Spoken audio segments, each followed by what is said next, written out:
They'll blanket you in Wi-Fi and profit off the radiation. Congregation collecting the people for that Satan. I keeps it blazing, cause I can read between the lines. I ain't blind, we unwind what they're really saying. Genetically modify what you're tasting.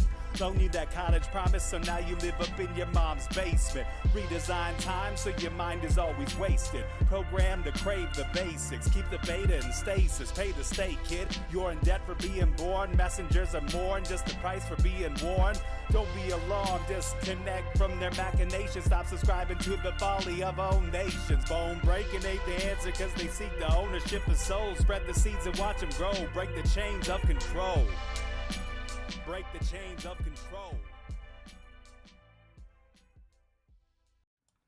Sweet eternal balance of all that is good, true, and beautiful, friends. Tonight we have a very special guest with decades of experience in research, analysis, field investigation, scientific investigation, and deep dives into a discipline of study we are all fond of here on Rogue Ways, and that is alien phenomena and abduction. Rogue Ways is so excited to welcome a man with a degree to prove his scientific seriousness, years of association with the professional levels of investigation via MUFON and the AERC, and the founding of his own organization for paranormal understanding and support, Les Velez. Welcome to Rogue Ways. How are you doing tonight?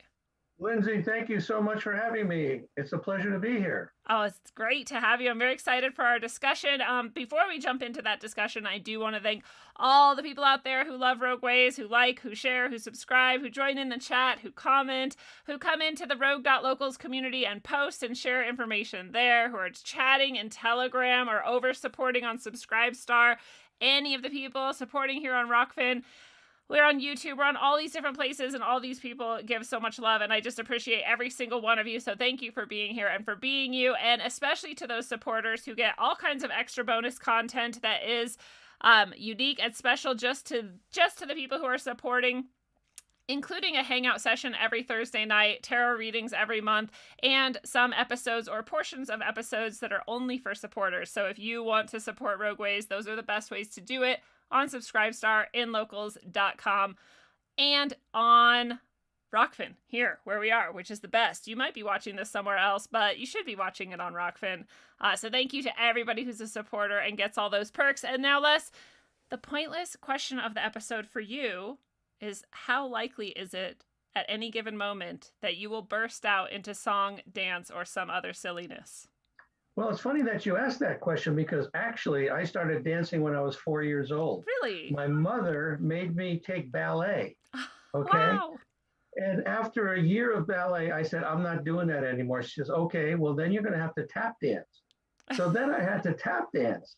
And then to make a very long story short, I ended up doing modern jazz, ballroom dancing, and I did that through high school till I graduated. And I actually helped choreograph the senior class play 2 times. One when I was a junior and one when I was a senior. Wow. So you were a dancing man. I may jump up and start dancing. At any time. That is so cool. I personally have always wanted to learn like an actual dance. You know, I don't know any actual dances. I just move badly to music. But you know, things like ballet and ballroom dancing, that sounds so fun to me. Like, I just think that's so cool. And I'm sure you were very fit. Oh, well, yeah, certainly. And certainly doing that kind of exercise on a regular basis keeps you very fit. I think you would be a great tango dancer. I have that feeling. I really do. I think I could see you in a slinky dress and, you know, hanging out.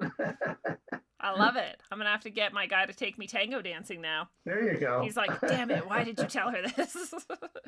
Well, so is that your childhood mostly about dancing, or were there weird things that got you interested? Well, no, actually, this whole thing with me, what I'm doing now, started when I was 11 years old. Oh, wow. And this is when I was living in Connecticut. And one late October evening, I was coming back into the house, and I noticed this object. It was totally silent. It was an oval-shaped object, and it was silently moving over a tree line, and it scared the hell out of me. And I ran in the house, and by the time I got my father to come out, it was gone. And so he said, oh, it's probably just a beacon of light reflecting off a cloud.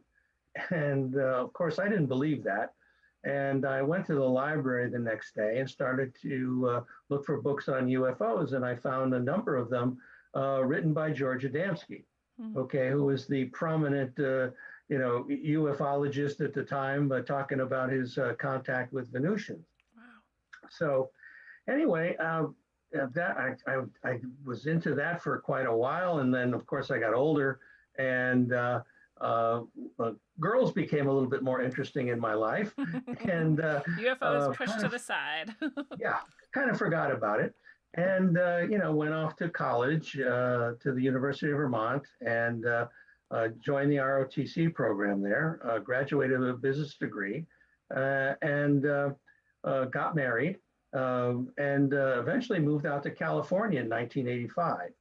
And so when I was out there, when we first got out there, I picked up the San Jose Mercury News, and there was an article about Stanton Friedman, a nuclear physicist, that was going to talk about UFOs and the government cover-up. Well, it was like somebody threw a switch, and it was like, oh man, I got to go see this guy.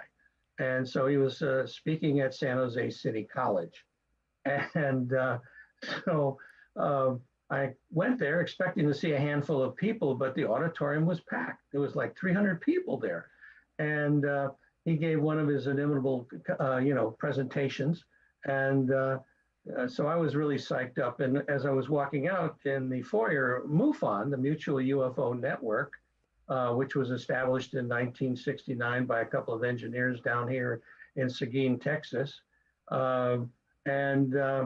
anyway, they have a journal, a monthly journal that they publish. And so I decided, okay, I'm going to get the journal. And so I was doing that for a little while, but that just wasn't enough for me. And they have a training course for field investigators. And so I decided that, well, I'm going to take that course, and I passed it. And the cases that I got involved with were not only sightings, but they were also abduction type cases. So, and I tell you, that's when things really started to happen for me in this whole phenomena, where people would ask me after these investigations, did I know of other people having experiences like this? And I said, yes, I do. And the next thing I know, I'm facilitating a support group in San Jose. Oh, wow. And that's where I really started to learn a lot about this phenomena. And one of the cases that I investigated was a couple, and they were picnicking in a state park. And it was getting to be dusk, and so they started to go out of the park. And this park is rather hilly, and they were up at the top of the park, and they were coming down out of it. They noticed this light over the ocean, and this light started to get bigger and bigger until it was literally over their heads. And it was a triangular craft about the size of a small Learjet, and it was not making any noise. It was totally silent. And it proceeded to go behind them into this canyon. And it just kind of sat there for a while until they noticed another light on the ocean, over the Pacific Ocean. And this light again did the same thing. It got bigger and bigger, and it was over their heads, and it was another triangular craft. And so the first one, they felt they were looking at it. The second one, they felt it was looking at them, and they got frightened. And so they backed up underneath a big old pine tree. And anyway, to make a long story short, this happened 5 more times. There was a total of 7 craft that went into this canyon.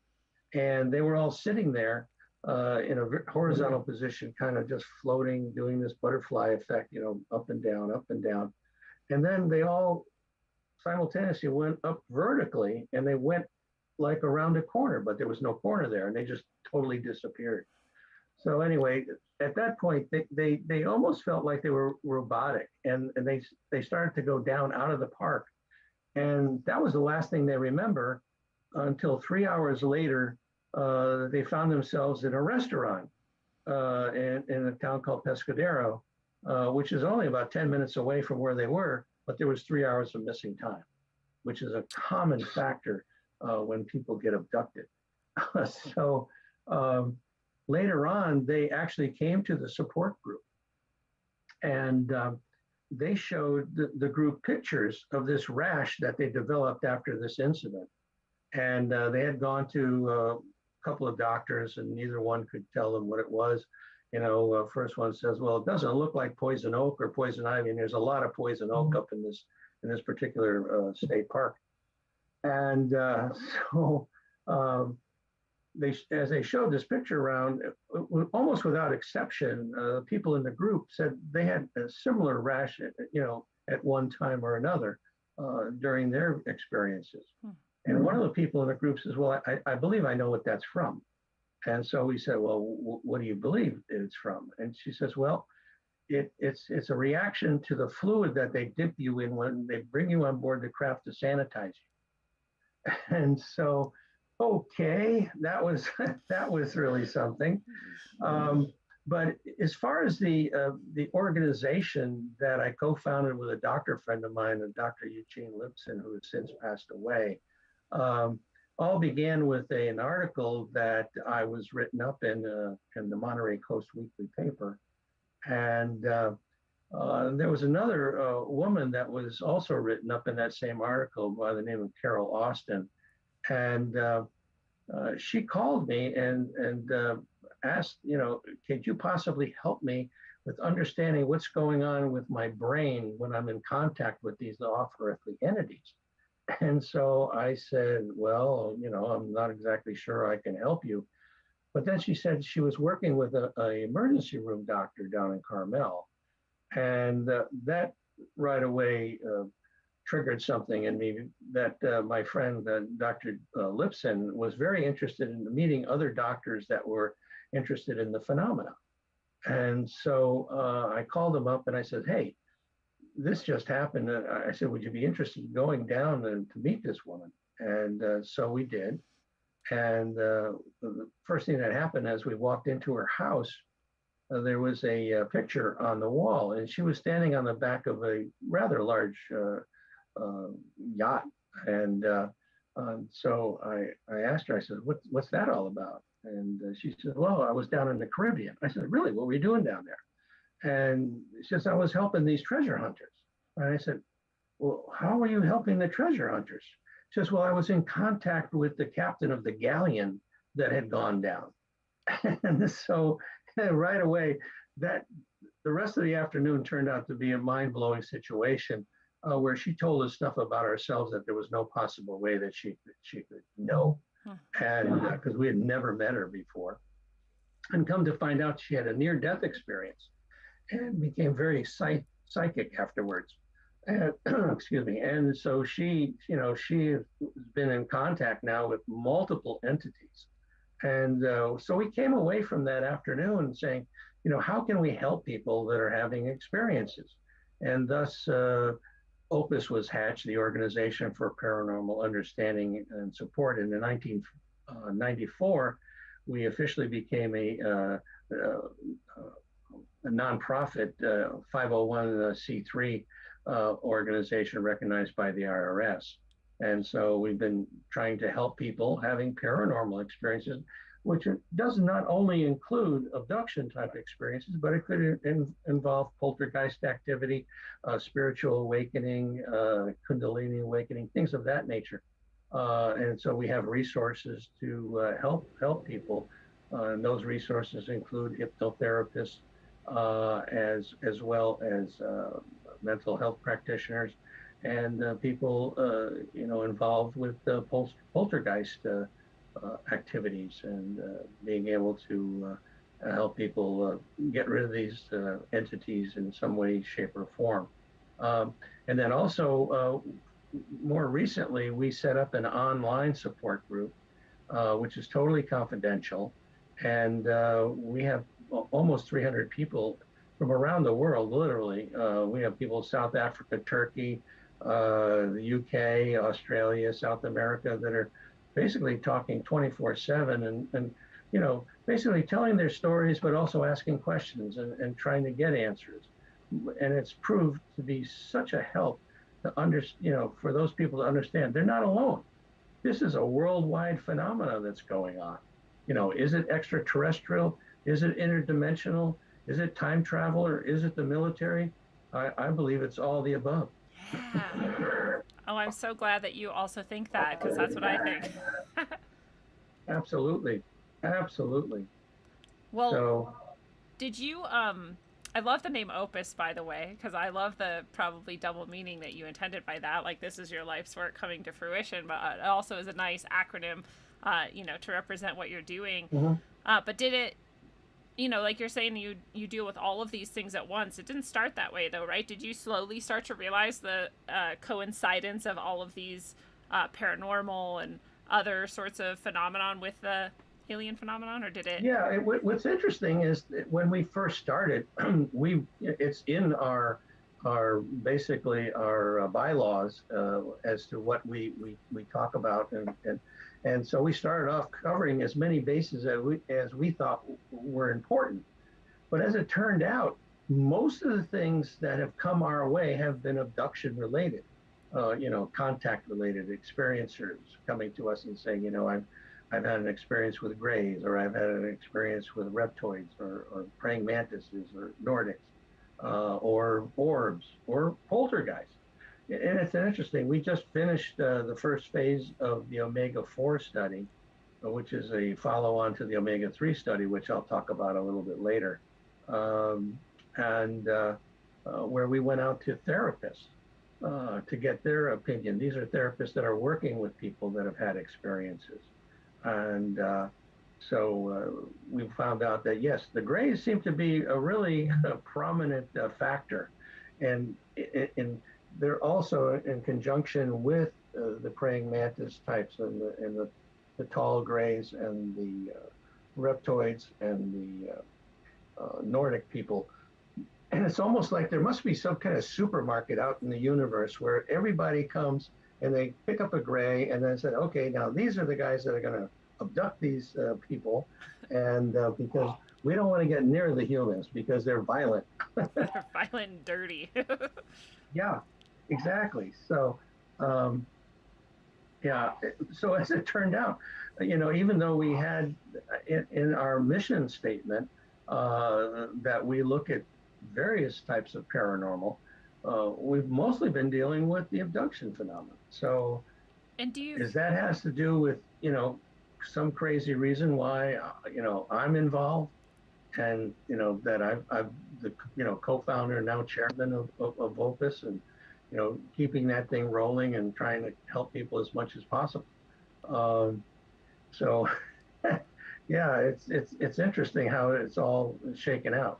Do you find that there are people who have experienced multiple different types of, abductions and poltergeist and all of Oh these? yes. Okay. Oh, absolutely. Yep. And why do you think, have you come to any conclusions on why it might be that they would experience multiple aspects of this and not Well, just abduction, not just it's poltergeist? yeah, it's all connected. It's all connected. It's all part of a giant puzzle that has so many different pieces. Uh, Matter of fact, I on our website, which is opusnetwork.org, I've interviewed a number of people, and the last one I interviewed was a lady by the name of Lynn Monet, who's written a book about her experiences. And her experiences were not only with aliens, but with demons. Yeah. And a person, a young person who had hung himself in the house that she was planning to buy, and she was able to send him on with the help of a person that was skilled in doing things like that. So, you have poltergeists, you have orbs. Orbs are another area, that is getting a lot of publicity of late. Grays are number one still, but then you have these orbs, and then you have poltergeist. Uh, it's a realm that we certainly don't understand. The reality that we are here in this physical body, but there's a whole lot of other stuff going on around us, and a lot of it we can't see. Yes, I can attest to all of that too. She sounds a lot like me. I've also experienced many orbs, what people would call UFOs, Hmm. possibly abduction, possibly implants, and poltergeist and demonic encounters, all of them, and I'm always like, am I just special? I just have like a sign blinking in the etheric that's like, hey, come mess with me or something. But it is. That's a question. Yeah. That's a question that a lot of people ask. Why me? Why is this happening to me? And there's multiple possibilities as to that happening. Sometimes this is a generational thing where it's happened to your parents or your grandparents or some relative, and they're following a bloodline, and so they're following up on experiments that they may have created eons ago, and there's something going on in the brain. I'll read some of the conclusions to the omega-3 study. Oh yeah, tell us about the omega-3 study. Yeah, and where we took the omega-3 study, we took 71 people that claimed that they had been abducted, and 51 people that were control group. And let me put on my goggles here, and I'll give you a little read on the conclusions that we came to. So, in general, abductees' experiences profile differently than do their comparison counterparts on a number of general psychological and specific neurological variables. Yet there are remarkable similarities between the experiential group and the comparison group. It should be noted that in no case did experiencers or comparison group participants show any signs of mental illness or personality disorder. So, Lindsay, you're okay. You're not cuckoo. It took me a long time to realize that. I was like, well, I'm just crazy, and then eventually I was like, I don't think I am actually. No, you're quite sane. And fantasy proneness does not appear to play a differentiating role between the experiential and the control groups. However, sensitivity to alternative realities and early and recurrent paranormal or psi experiences seem to play a role in the abduction experience. Childhood conflict, psychosocial tension and abuse, and trauma more than likely facilitate a dissociative coping style in later life. How much a past association plays in abduction experience remains an open question, but the Ring and Rosing study in 1990, abuse trauma dissociation pathway, remains a viable descriptive, if not explanatory principle. Both experience with and interest in the abduction phenomena have impact on how one's body is perceived to function, how one views the world and one's purpose in it, and how one defines or redefines one's faith, tradition, and beliefs.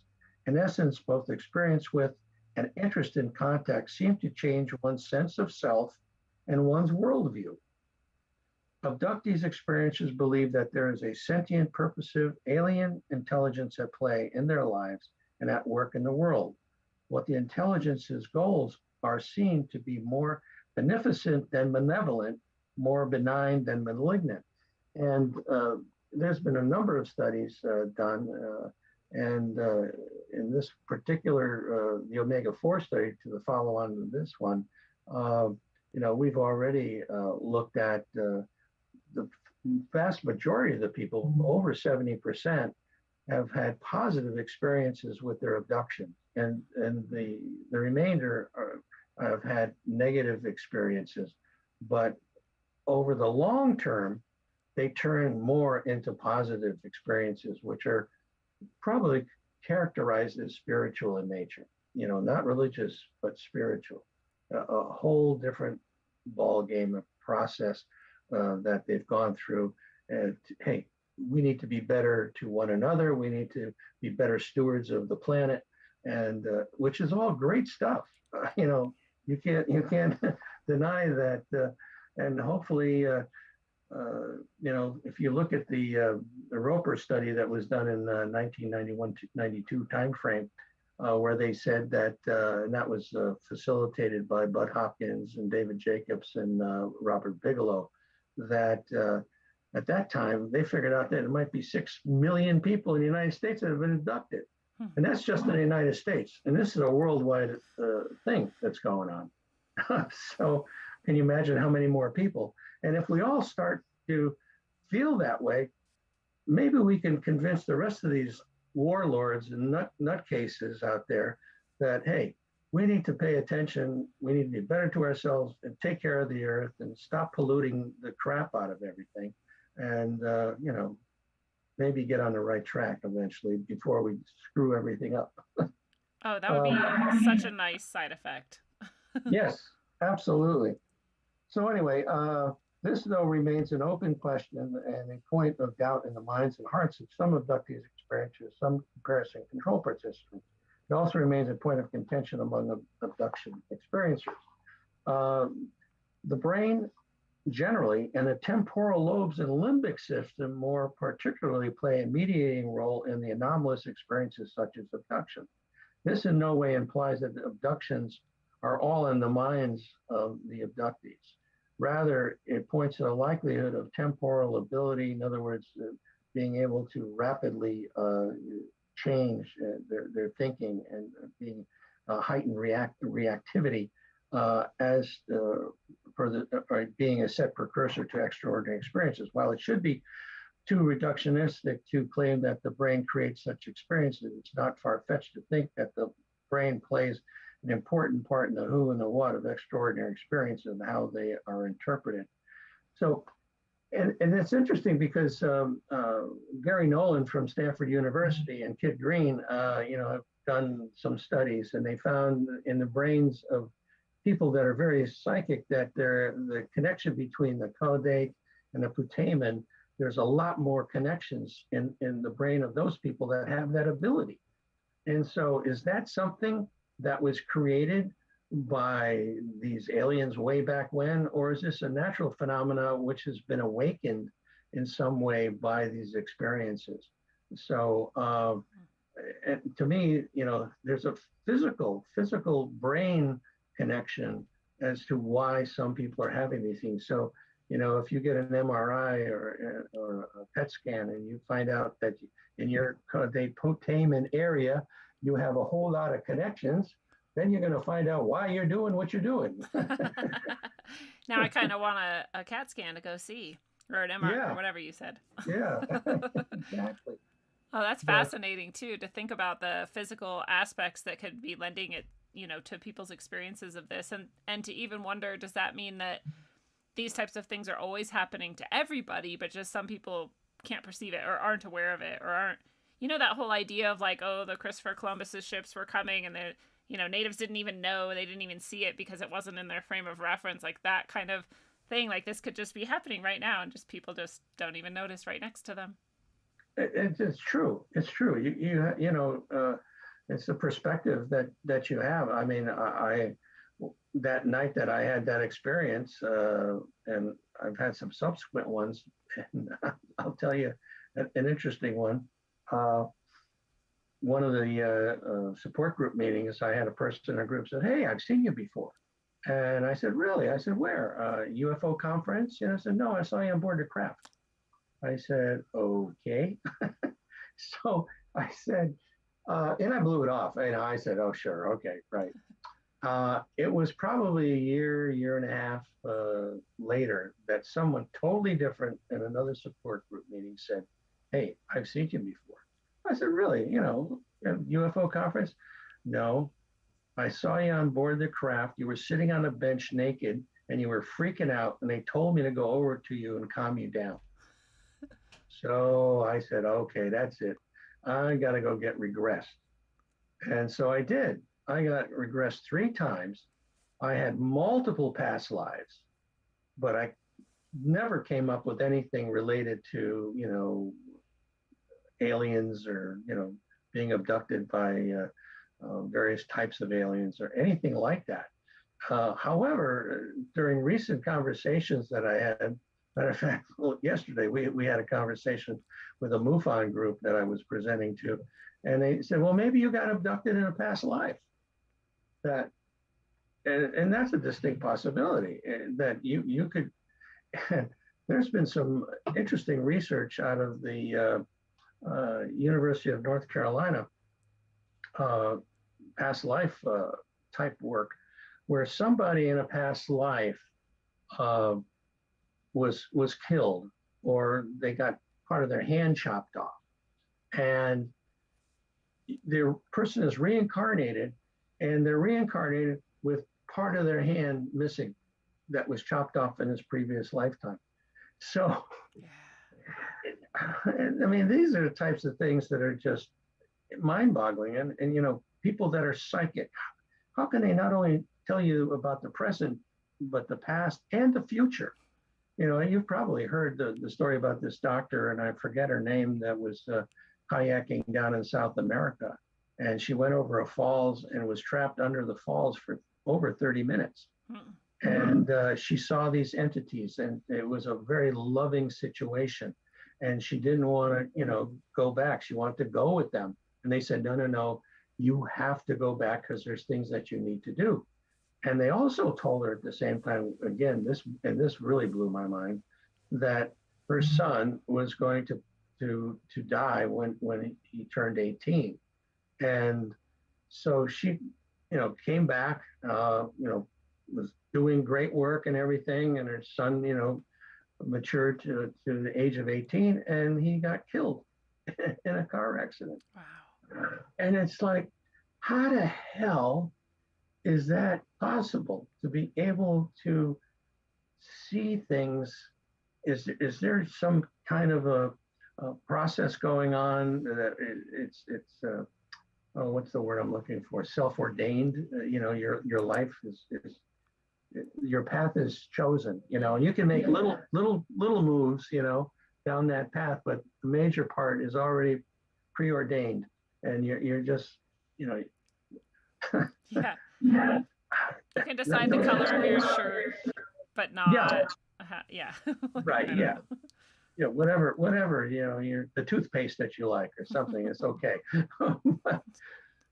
but it really seems that way. Like, I've had so many experiences in my life too, where, you know, for example, dreaming something, and then like a year and a half later, it comes true, and I'm like, oh, at the time, I didn't even consider that dream could have been prophetic, and then for it to come true a year and a half later, like, why even? Like, just to remind me that no matter what, and it came true in a moment where I was not even anywhere near where I was supposed to be. I was lost. I was like, all these different things had to come together to get me in that spot.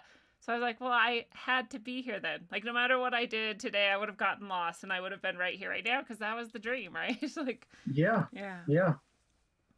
It's amazing.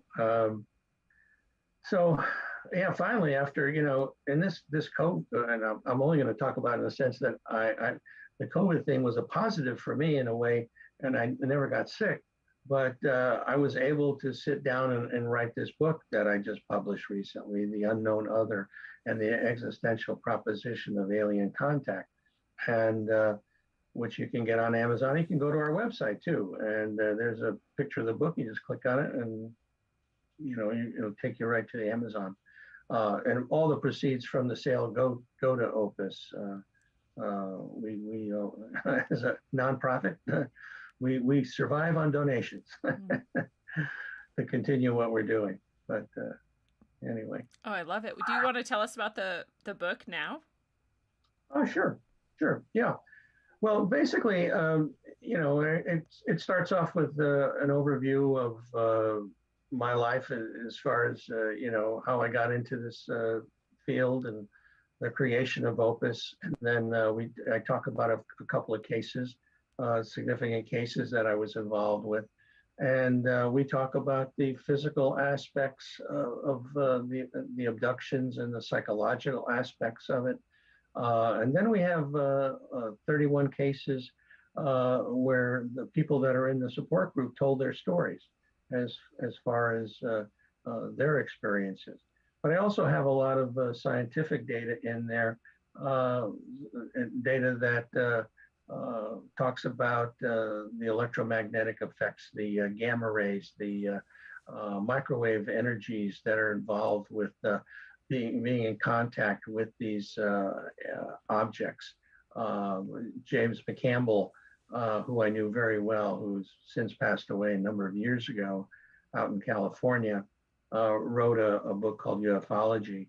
And in that, he talks about and he has a physics degree, and he talks about the effects where this energy can cause all kinds of things like tasting metal in your mouth, that if you get enough energy of some sort that you can actually have that kind of effect. And so I go over a whole list of different things in that regard. And then I talk about the false memory, the various things debunkers talk about, and basically have I think given some good examples to refute those types of debunkers.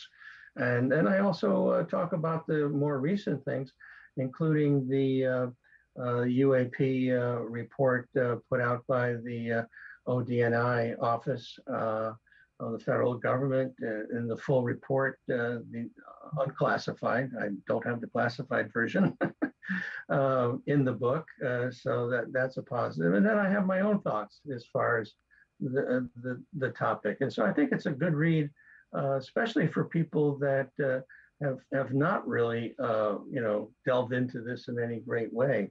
So it'll give you a great overview and give you some great examples. I have a whole thing in there about Dr. Roger Leir, who wrote the book Alien and the Scalpel, and his work with removing implants from people. And these implants are amazing. Matter of fact, let me read some of the aspects of these things. And please do. I was kind of blown away because I've seen his presentation, and again, he's another guy that's passed away, unfortunately. So these implants appear to be, there's no inflammatory rejection reaction by the body to these foreign objects.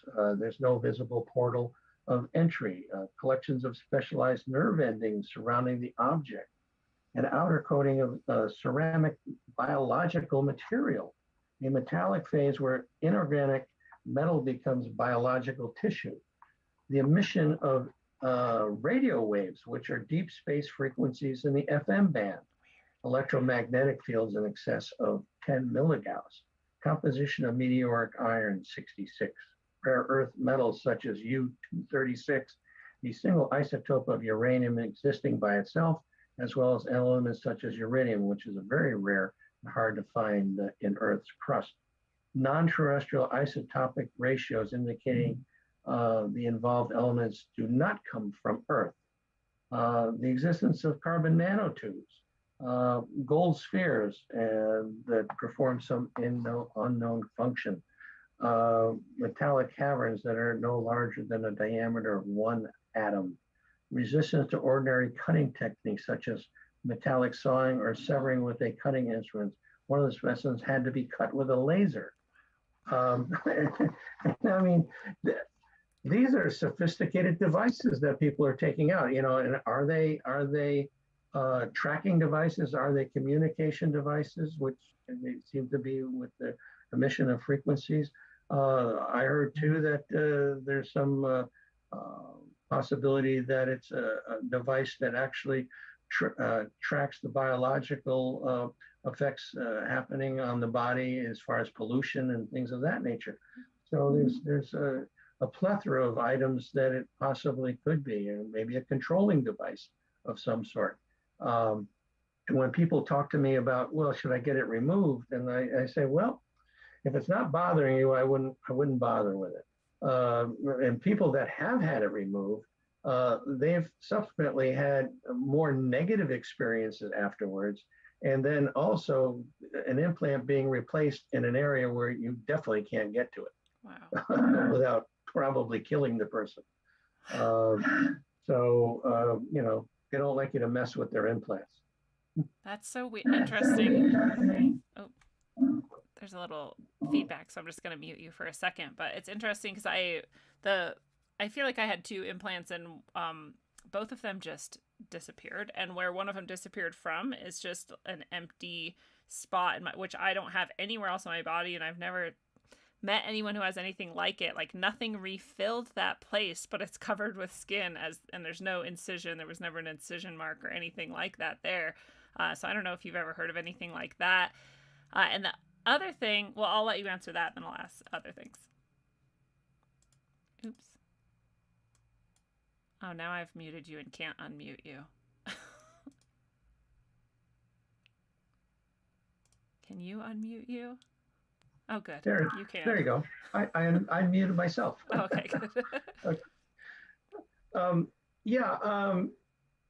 Yeah, these things are so strange. I mean, they've even moved when they've been trying to be extracted. So I tell you, I've seen so many different types of things of that nature, whether it's marks on the body. And I can go to, I can share a screen with you, and I can show you some of the marks that we have here. Oh, cool. Yeah. Which may, okay, so I'll do that.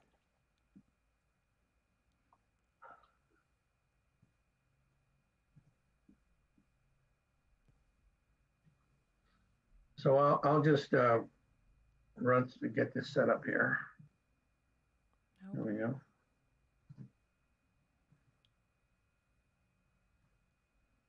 This is basically one of the presentations that I do, and I talked about this audio clip, physical science, psychological science, psychography, and I basically talked about all of this, what we do for experiencers, and that our organization is a nonprofit. And these are some of the audio clips that came in. In 2007, I spoke with the international director of MUFON, at the time was James Carrion, and they were basically a nuts and bolts type organization. They weren't really effectively working with abductees. And I said, "You're really missing the boat," and he agreed. And so all the calls that were coming into MUFON at that time were forwarded to me, and these are just some of the phone calls that I got, which. Some of them are very interesting in the sense that you can hear the concern in the people's voices. They're obviously upset. They're looking for help, and so it's the type of thing that when you finish listening to this, and what I did, of course, was to contact these people and ask what they would like, and most of them wanted a support group, whether it was a local support group. And that's what really got me to get Opus to set up the online support group, which has proved to be very successful. And this is a quick overview of some of the possible physical signs: lost or missing time, which we talked about earlier, audible tones before the presence of an entity. People talk a lot about nosebleeds that happen for unknown reasons, recurring headaches, missing fetuses in females, puncture marks, eye and vision problems, unusual stains on bed clothing or on clothing. These are the triangular red areas that show up dots. And of course, people talk about floating through windows or solid matter, or taken up in a beam of light, laying on an examination table on board a craft, feeling of cold and being probed with various instruments, out-of-body experiences, poltergeist activity in orbs, and of course, telepathic and psychic abilities that seem to happen after an abduction. And also people talking about being healed. I was flying back from a MUFON symposium years ago, and I ended up sitting next to the head of St. Jude's Hospital. And she told me about an incident that happened to her before she was involved with St. Jude's, where a woman was supposed to go in for cancer surgery. And the morning of the surgery, the doctors came in to wheel her in, and she says, "I don't need it. I don't need to go in there, and I'm okay." And they figured she was just freaking out. And so they took her in, and they decided, okay, we're going to just do another check. And they did, and they didn't find any cancer. And so they asked her, so what happened? She says, well, they came last night and they took care of it. So I mentioned metallic taste in the mouth. Psychological signs, of course, is anxiety and fear of specific locations, sleep disturbances, phobias, inappropriate actions.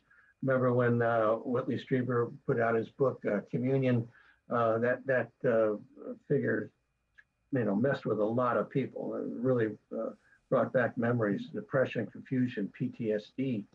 Psychography, which people seem to be compelled to write things, but very few people understand what it is they're writing or why they're writing it. They just feel compelled.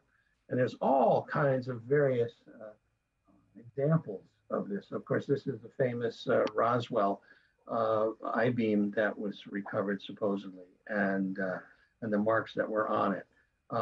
Some of these things look maybe Korean in a way, but there's so many of them. There was a gentleman, a Dr. Mario Paziglini, who did a manuscript and collected a lot of these things, and pretty much none of these have been translated, or the people writing it don't even know what it says, but they're compelled to do them. So here's some of the marks that I talked about. Here's a typical triangular mark, and these can be very small or they can be large, like this one. Here's another one. Some of these look like bruises, but then it's like you go to bed, there's no bruises, and nothing happens in the middle of the night, and then you wake up with this thing. Here's another good one on a person's hand. Here's a small one. Here's another one. This one happens to be on a gentleman's penis. And then there's puncture marks like this. It almost looks like some kind of an insect bite. But again, they were not in a position to have something like that occur. And here's these dots that show up in a rectangular pattern. This one is hard to see, but this is a better picture of it. She had indentations on the bottom of her feet and under her neck, like this. It looks like she had stepped on a hot grate or something. Yeah. But she hadn't, and she had no clue as to how this came about, other than the fact that she had a recollection that something had happened and on board a craft. Here's one of your typical scoop marks, and your implant, does it look like this, or does it look similar to this? Or it doesn't look like anything, but when you touch it, you can go like into my body. It's very weird. I don't know. It's sort of like there's sort of like a depression in there that's covered up, and then you can. Yeah. Yeah, like it looks like it would feel like that, except if the skin was somehow flat above it. Yeah. Huh. It's really weird. Now this one is really interesting. And at first, when we saw this, we thought, well, that somebody was messing with us. But as it turned out later, that no, it almost looks like some type of a brand that was put on this person. And then these are some of the examples of the actual implants that Dr. Lear had removed. And again, they're very small, but they seem to be something that is very unusual from the physical makeup and the abilities, as they found in one particular one, where it's actually got a frequency that was being emitted by it. Yeah, and you said it was from like deep space or something, also, right? Yeah. Right. I mean, and this is what I just read. Also, we talk about blood types that are prevalent. And O positive or O negative is a very popular one with contactees. The blue line is contactees, and the orange line is U.S. population. And so you'll see that the negative aspects seem to be very popular, and that seems to be a gating factor for whatever reason. I happen to be negative myself. There you go. And a friend of mine, David Chase, put this little manuscript together, and he's an artist. Also, I believe he's an experiencer. And the blue guy down at the lower left, that's the one that Whitley Strieber claims he saw. And then you have the short grays, and then you got the tall grays, and then you got the reptilians and the various sizes of the Nordics. Here's a bigger picture of the reptilians, robotic type things with a little wand in their hand. People talk about that a lot. Here's hybrids. I don't know if you've ever read a book called Rachel's Eyes. This is a book written by Helen Luttrell that talks about her daughter going to school, and I believe it was Humboldt College, with the hybrid. This girl looked very similar to this picture, wore a big hat, sunglasses all the time, was actually, food was dropped off by military people for her to eat because she couldn't eat anything, more earthly, I guess. And the whole story around that is just phenomenal, called Rachel's Eyes. If you want to have a hell of a read, you should get that book. That sounds really good. Matter of fact, you can see it. We have a recommended reading a group or section of our website at opusnetwork.org, and we have a number of books that we recommend that people should take a look at. These are the vats that are being, hybridized, with sperm and eggs that have been taken from humans and then mixed with the alien type of DNA. Some more pictures. We talk about praying mantis type or ant type people are talked about. That people see, shadow people. Here's a Nordic type. Again, you'll notice the eyes on this one are more cat-like, but it also they can be more human-like. In this case here, although the eyes seem to be a lot bigger, and again the male and female Nordic that show up. And generally speaking, they're quite nice specimens. Yeah, very attractive. And then you have this is talked about a lot, where they seem to see these cloaked entities, and then they also talk about insignia, and this is an insignia that was seen by an abductee on this reptilian, and then here's a tall gray and short gray type. And this is what I read before as far as the omega-3 study. So, are we dealing with good or evil? I think it's probably very similar to what we have here on our planet, that, we have good people and we got bad people. Yeah. And I think the same thing goes for up there or wherever it is, and, are they doing this out of necessity or some type of experimentation? I always think about the fact that, we'll take a dolphin and we'll pull it out of the water, and we'll take a blood sample and we'll tag it and we'll throw it back in, and then a year later come back and pull it back out. So, but what I think is going on is a spiritual journey that, the vast majority of people come out of these experiences with a different worldview, that, we need to be better to one another. We need to be better stewards of the planet, which is all wonderful, good things. So is it extraterrestrial? Is it interdimensional? Is it time travel? Is it the military? Which I think it's probably all the above, whatever you can possibly think of. Let's see here. I think we're, okay. So this is the book. And I was very lucky to have Linda Moulton Howe do the foreword to the book. And I've known Linda for many, many moons. And I met her the first time in Albuquerque at a MUFON symposium. And that back in those days, she was really hot on the trail of cattle mutilations and things of that nature. We just hit it off, and been talking to her, been on her show and this past September, talking about the book as well. And the website is opusnetwork.org. So if you go there, you see the books or the other books. And if you're looking for support, there's a support button. And all you have to do is hit that. And it's a very short little questionnaire that we ask you to fill out. And we'll contact you and get you into the group. I'll unshare now.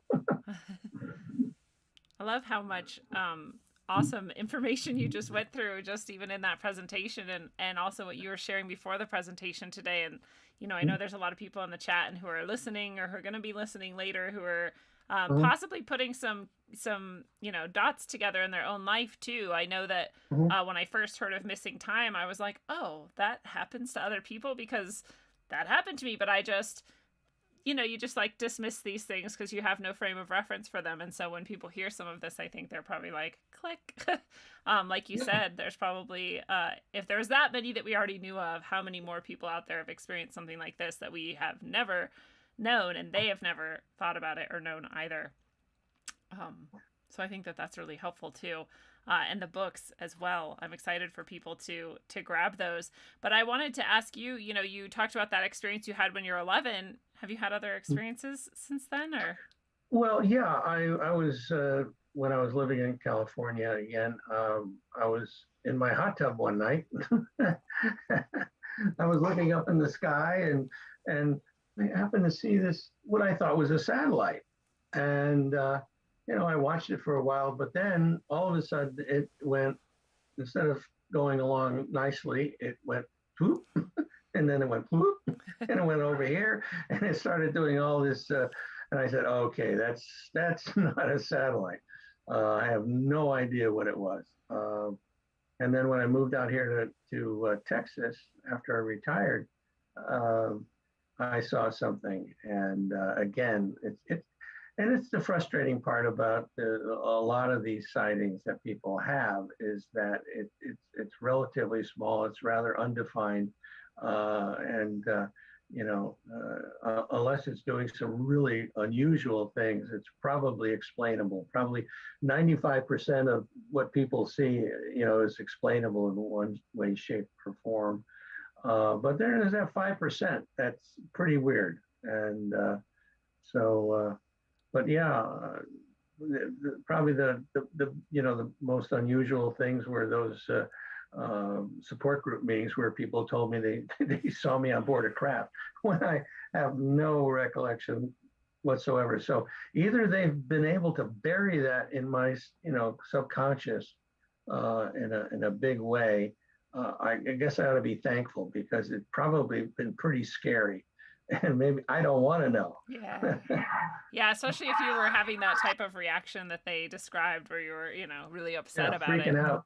Yeah. Well, exactly. It makes me wonder, how many times in my life, I mean, I'm this type of person where I see a lot of people and I'm like, I feel like that person's familiar. But sometimes I also see people and I'm like, I know that person, but I don't know why. And I feel like they're looking at me thinking the same thing. We're making eye contact and we're both kind of like, and it makes me wonder, like, were we both in the same abduction pod or whatever? Right. Or when people have that and they attribute it to past lives, even maybe it's not a past life. Maybe you were abducted together. It's interesting to think about. Yeah. So, I just thought about this, that, in our organization, we have some really great people. Matter of fact, on our advisory board, Linda Moulton Howe is one of our advisory board members. Melinda Leslie is another one. Yvonne Smith is another one. And Terry Lovelace, who is an experiencer, is also on our board. And then Lori McDonald is the president. And Geraldine Orozco is also on the board. And she's got, if you ever go on YouTube and look up her name, she's into some really wonderful things, very spiritual type things. So I'm very lucky that over the years we've been able to bring together some really, really great people to help people. And that's what we're all about. That's our mission, simply put, to help people having paranormal experiences. And, when people have these experiences, oftentimes they have nobody to turn to talk about the experience. A lot of times family members are not supportive. Clergy people are not supportive. So where do you turn? And a lot of times you feel like I'm going crazy. And then they go to a psychologist or a psychiatrist and they find out they're not crazy. Then what? Yeah. What do you do? And so,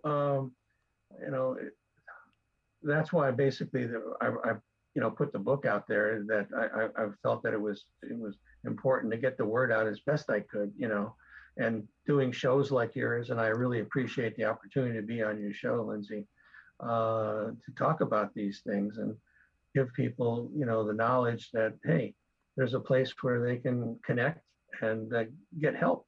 And like I said, we have resources, whether it's hypnotherapists or other types of consultants that might be able to help these people. And then, of course, the online support group. I love all those options that you provide. And I just am wondering too, and then maybe we'll start to close things down, but I'm wondering if you feel like you've been attacked or harassed by either malevolent energies or military people or government, agencies, or any of that. Interesting question. And to the best of my knowledge, no. Awesome. And I know of people like Linda Howe, matter of fact, has been, she's had issues.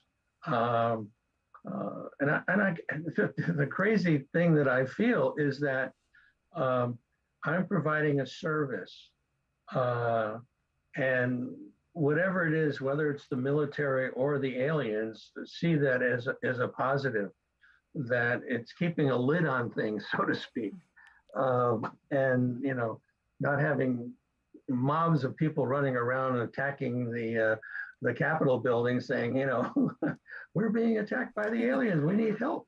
And so this is keeping a lid on things. So maybe that's why I'm not getting, but maybe after tonight I will be. Hopefully not.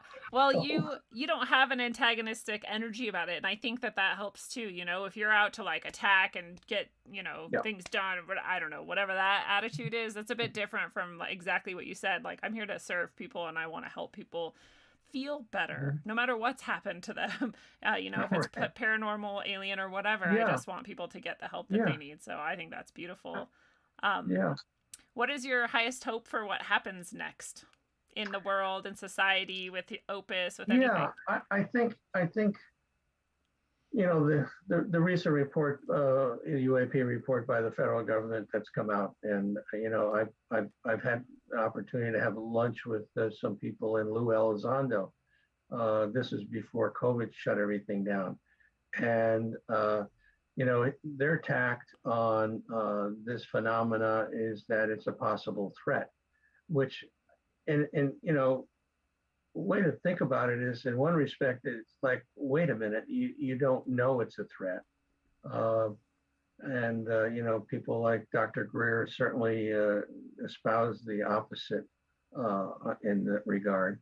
But I think it's a smart way, actually, to get the government involved in a way that they can buy in. And so now there's going to be a permanent office of UFO investigations that are going to be set up, which is great. So one of the things, I think the next step that is going to occur is that, and it probably is already occurring, but we just don't know it, is to be able to talk to experiencers and understand what they understand and know. And, Melinda Leslie with her Mill Labs type abductions, she talks about the fact that, experiencers are being interrogated and the government is trying to find out information from them. But it's not out there in a way that you and I know. So and Gary Nolan and Kit Green are, certainly already doing things like that, understanding how people are psychic and, uh, people not only get healed, but become healers after an experience. Matter of fact, I have a friend up in Vancouver had an experience and became a healer afterwards. And he's helped me. I've had a back issue for years. And after a couple of sessions, he took care of it. It was like amazing, amazing. And so how is that possible? So anyway, I think now that we have the government saying, okay, yeah, there's something going on. It's not the Russians, it's not the Chinese, it's not ours. We have no evidence that it's the aliens, but we don't have evidence that it's not the aliens. So the next step is to talk about people having abductions in a bigger, open way. And so that's what I'm hoping, is going to come down the pike and happen. Yeah, I love the positive outlook and view you have of all of this, because it's true. Most people are having positive experiences or leading to healing experiences, becoming healers, becoming more psychic, becoming more in touch with whatever. And so that's a really good, point to make, especially because this can be super terrifying for a lot of people to even consider the possibility that this is happening to anybody. So absolutely. Tell me about your experience a little bit, if you would. Oh, sure. Yeah, I mean, I don't know which one to share because I've had a million. And so, I guess I started noticing weird things were happening to me and a lot was going on at this time. But I definitely had a missing time experience. I was outside. I was smoking a cigarette. I laid on the grass. I looked at the sky. If I look at the sky, something seems to happen to me. So I looked at the sky. I was done with my cigarette. I went back inside and people were like, "Oh my God, where have you been?" I'm like, "I just went outside to smoke a cigarette." And they're like, "No, we've been looking everywhere. We went outside. You weren't outside." I was like, "I was literally right out the front door, like on the grass. You had to have seen me." And I thought they were messing with me until I realized how scared they were. And I was like, "Oh, right. I guess I was gone for a while." And they said it was hours. I really didn't and still don't always have like a super good concept of what time it is or how much time has passed. So I just go off their word. Did you have a remembrance of what it is that you saw during that missing time at all? Nothing. Not that I know of, but I've had a lot of other experiences that are not dreams, but I'm sure I'm supposed to believe they're dreams in which I'm being. These don't happen anymore. They happened a lot around that same time period where I seem to have been being trained. Mm-hmm. So I was being trained to develop, especially whatever you would call being able to move things with your mind, like psychokinesis. Okay, telekinesis. Yeah, telekinesis. And other things. And especially in battle scenarios, which was not, I was just angry all the time. I was like, fine. And I was like, just destroy things. And then I had the implant experiences that they both just went away on their own. I mean, I didn't like them and I would like mess with them. I could tell something was like weird or going on. And then they were just gone one day, but like you said, now I'm like, well, are they just deeper somewhere where I don't notice them now? That might be what happened. Cause I don't know why they would just go away. Yeah. No one ever autopsied them or, I was very young, so I didn't tell anybody about that for many years. Sure. And then now I just see what people would call UFOs all the time. Every time I look up. Have you been regressed? Have you been regressed at all? No, somebody tried to hypnotize me twice, and I don't hypnotize easy because I think I'm not ever going to be in like a trusting, relaxed enough state. Because I'm like, what are you trying to do to me? Why are you regressing me? Like, why do you want me to be hypnotized? What are you trying to make me do? Yeah, and I tell people too that when you think about it, being regressed, that you need to understand once the toothpaste is out of the tube, you can't put it back in, and you may hear something you don't want to know, but you have to be really ready to hear something. I don't know if you ever heard the tape, the Betty and Barney Hill tape, their regression tape, and Barney absolutely freaked out, and because people have asked me, would you recommend doing hypnotherapy over Zoom or Skype? And I said, no, I would not recommend that. I says, if there's no other alternative, but then you also need to have a friend nearby that, after you talk with the hypnotherapist, that if you start to freak out, how to bring you down out of it and take care of it. Yeah, you don't want to do that and have a situation where you're freaking out and then nobody can help you. That would be bad. So, yeah. Yeah. Not a good one. I might be interested to try it, especially now because I've done a lot of healing of other traumas.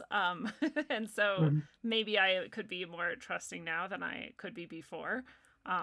So it might be interesting. What part of the world are you in? I'm in Colorado. I'm just a little bit south of Denver. Yeah. Okay. Yeah, that's funny. That's a state where we don't really have a hypnotherapist that we are recommending at the moment. Though, matter of fact, we have to do some research on that. So if you know of any good hypnotherapist in your area, let me know. Hey, you never know. I know a lot of weird people, so it could happen. Yeah, that would be really interesting. I just now I just see them in the sky a lot, and I just say hi psychically, and they say hi back, and that's about it now, as far as I can tell. That's great. That's great. Yeah, I know. I know my other people in my family seem to have experiences, but I don't know that they connect it to this, and I'm not going to do it for them. So when you were talking about it being like a familial thing, that makes sense to me. And I've had people posit before, because my father was in Vietnam, that maybe because sometimes it's like a military connection too. And but I was always like, I don't know, he wasn't like high up, and he didn't have any strange connections or anything that I know of, so I'm not sure that mattered. But yeah, it's interesting that you bring that up because indigenous peoples have a big connection. Military, Are you really? Yeah. Well, my father was more so. My mother is Caucasian fully, and he was partially Caucasian at least, and so my brother looks pretty native. I look medium-ish, and my sister looks completely white. So we just got the whole span here. But yeah, we have a good amount of native. Yeah. And that in and of itself is interesting, to understand why that's occurring. There's so many different possibilities, and we certainly don't have, the answers to much of this. A lot of conjecture, and so we just keep plodding along and trying to not only help people, but then try to better understand what's happening and be able to eventually have a better understanding. Yeah. Well, it is interesting to talk about the native part of it, because I know a lot of native traditions have, the star people, the ant people, and all these different. Yeah, exactly. Which and they didn't look at them as enemies, from what I can tell. No, not at all. Not at all. Matter of fact, the first story in my book is about a gentleman that was in a Navajo reservation, and he basically was sitting around a fire and noticed behind this tree this alien looking at him, and in the group nobody else saw it except him, and which is another thing that goes on, where you could have a group of people and maybe one or two people will see something and the rest of them don't see it. So is that something that's going on with our eyes, that some people have an ability to see in a larger spectrum? And that's certainly a possibility. So that and it turns out to be a very interesting story. He goes into quite a bit of detail in there. Well, that's another thing I've shared with people before too, is I've had an experience that was really, really close. There was some lights that came down and appeared right next to us within, 10 feet at the most.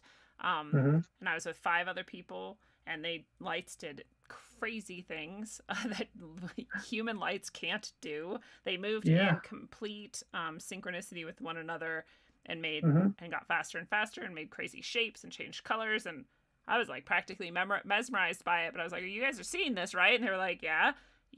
And then the lights zoomed off. I was on a boat. I was on a big ferry boat. The ferry stopped when the lights went in front, so the ferry saw them too. And then whatever weird things happened. The ferry had its floodlight on. It was really foggy. It's often foggy, right? It was very foggy. The floodlights came on. Eventually the ferry started going again. There was no announcement. Like there was no, people didn't freak Where out. was this? Where was this?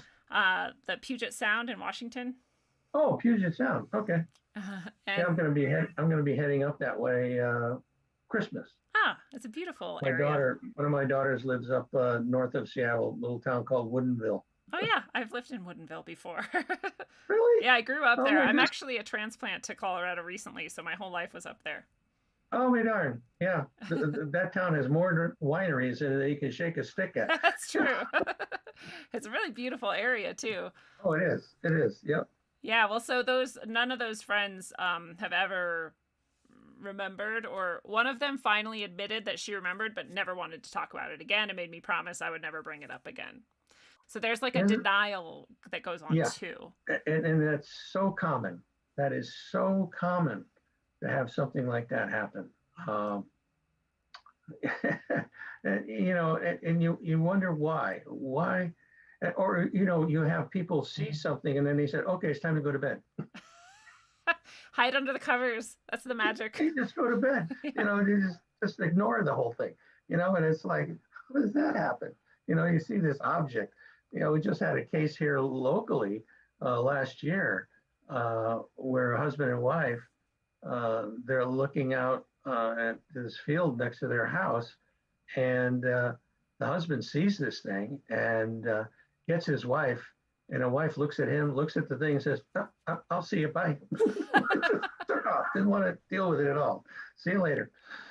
Oh my goodness. This is the power of denial. This is what I'm Oh, yeah. wondering if there's, like you were saying, a visual thing in the eye, but also sometimes like our mind is like, nope, I'm not experiencing this. This is not coming in. Like it's not going to happen. I think they call that cognizant dissonance. Yeah. Cognitive dissonance. I can't say the word dissonance. Extreme rejection of reality.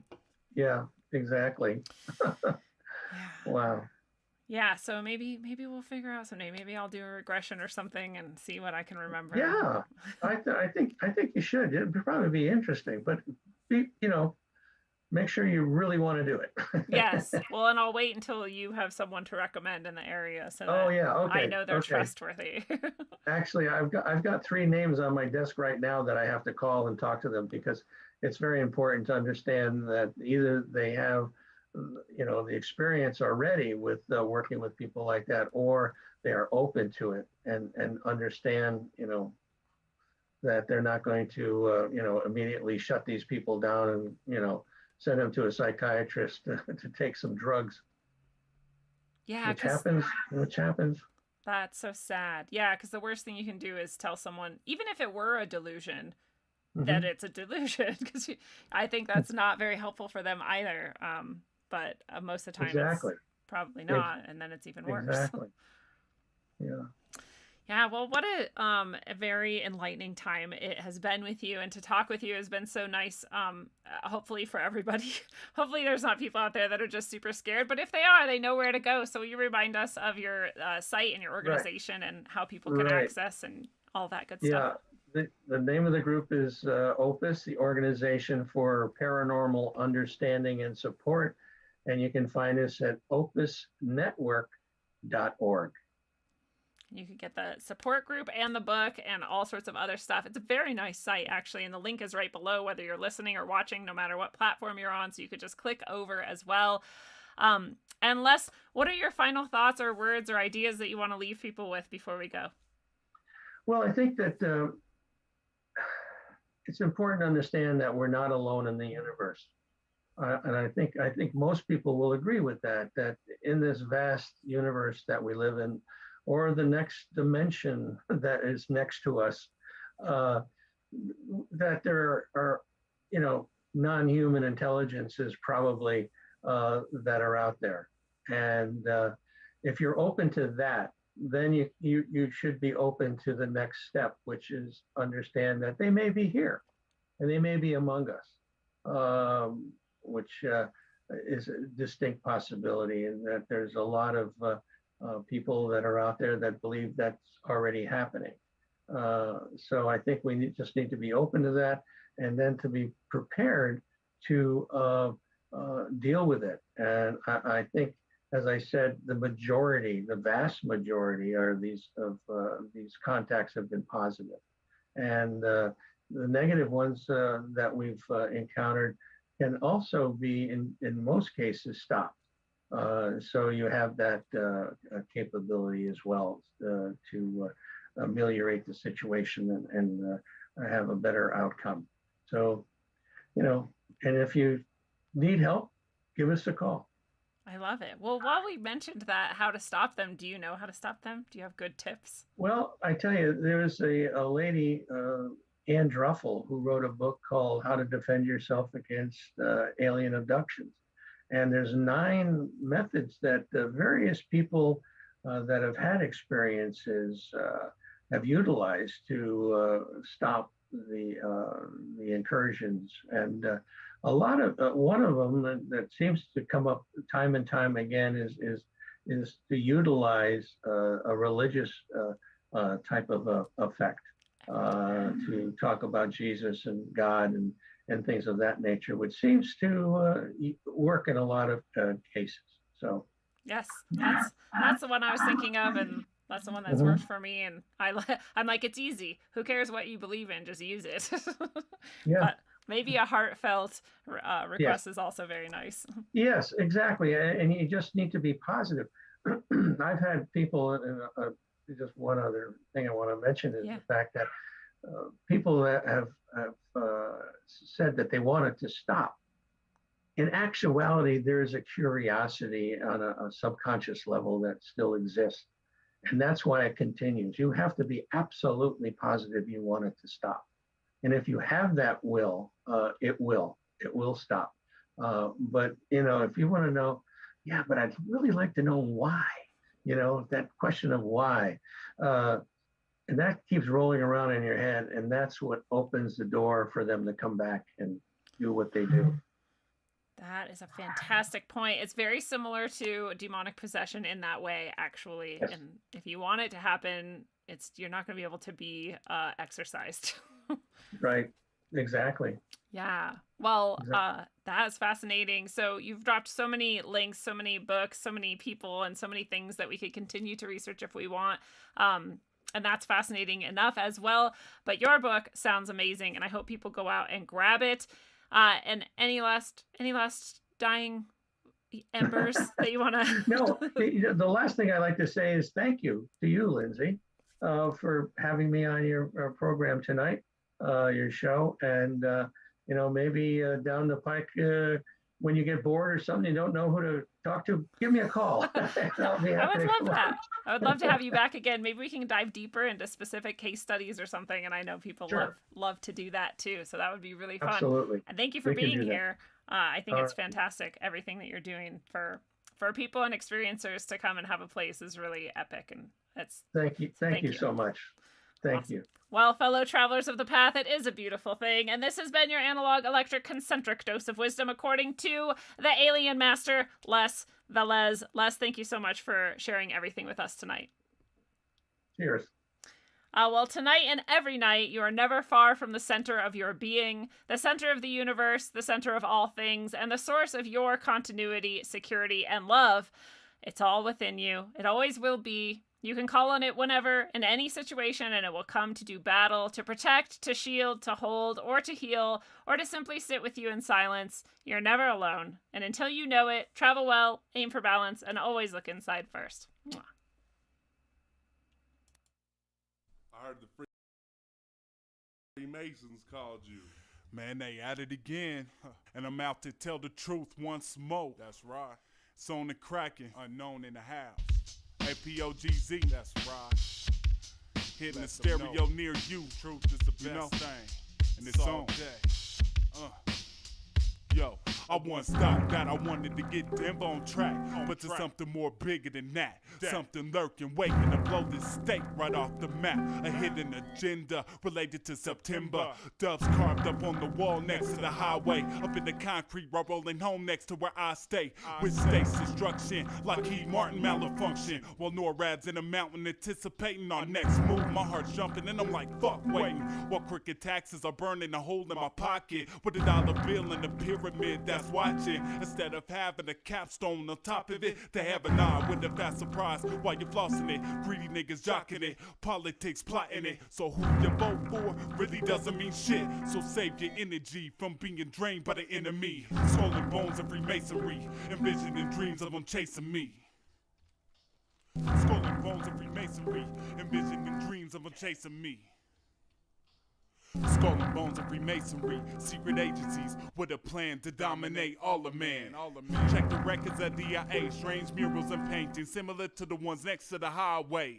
With pyramids and flames underneath them looking like they're about to fly away. I can't be tripping, but it sounds like I'm on acid. Most people slipping, taken below DIA held captive in the near future, where they won't hesitate to reinstate new laws for a bigger cause. I'm talking about established civilian concentration camps, introducing the military's labor programs. Expand your mind just a little bit, forget the little shit before you witness the belittlement of your people. Expand your mind just a little bit, forget the little shit before you witness the belittlement of your people. Feds ain't stretching the truth, the script that he's spitting is true. Pay attention to what's going on or it might happen to you. With the tap in your tools, cellular communication monitor, behavior studied and controlled through chemicals bombing nerves. This word of Jesus ain't got anything to do with it, religious cynic, where experiments cage and lace in terms of accepted limits. Things they can't explain to the sky when I'm in the Rockies. Chakra systems limited due to the voltage overhead pop. Mind control victims, slap clips and machine guns for recess. FCC will help us speak less, manipulate us through weak feel right non-fiction with the CIA trying to kill me filthy. Talking about the underground facility at DIA, no one feel that place laced with hints. Notice whenever I return home, lack some references in a new world Masonic capstone.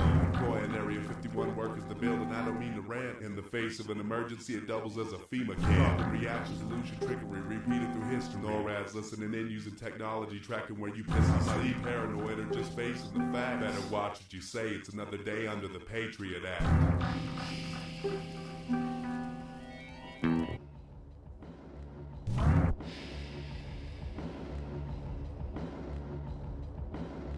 Expand your mind just a little bit, forget the little shit before you witness up a little bit of your people. Expand your mind just a little bit, forget the little shit before you witness up a little bit of your people.